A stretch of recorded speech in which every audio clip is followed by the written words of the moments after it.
Hello everyone and welcome to another session of Crota's A Look Behind the Numbers, this time gas and Zerg.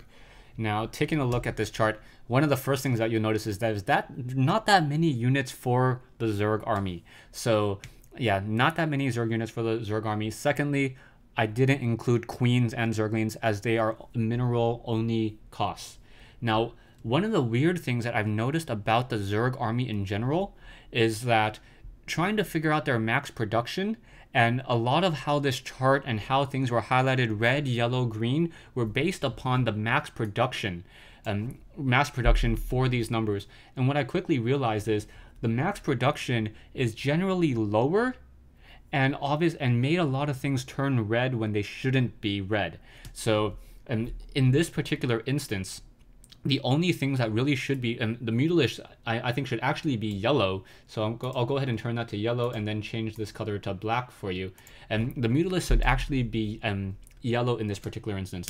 Now, the reason behind this is because Zerg units build time is so low, and the amount of gas that you are able to mine during that time is relatively low as well. So that's why it's going to affect that mass production. You can, if I say, the Mutalisk had a build time of 60, you can see that this number instantly jumps to 2.4, and that would obviously be a green number. But I'll go ahead and leave this back at 33. And the Mutalisk does, in fact, train in 33 units a time. Now, a look at these numbers will show you what you can really train up and what you can really produce as a Zerg player. Instead of looking at the mass production, because max production doesn't really help Zerg out that much, as you generally get a lot of larvae and are able to dump your minerals so quickly, as opposed to a Terran or a Protoss player who needs to get multiple gateways, multiple barracks, factories, starports, stargates, robotics facilities, and then spend their minerals as quickly as they come. As a Zerg player, you can just spawn larvae, get 10 or 8 to 10 larvae on each of your hatcheries, and then figure out what to do with them and train up across the board very, very quickly. What you really want to be looking at on the Zerg spreadsheet is this percent of one base gas. This percent of one base gas will tell you in per game minute what you can really be training and how easily it is going to be for you to mass that particular unit. You can see that roaches and hydralisks are obviously much easier to mass than, say, infestors, mutalisks, corruptors, ultralisks, any of those units here. So assuming that you mine about 240 gas a minute, you're going to be, that number seems really, yeah, and assuming that you're mining 240 gas per minute, your gas cost, it means that you're going to be using about 60% of your gas at a time.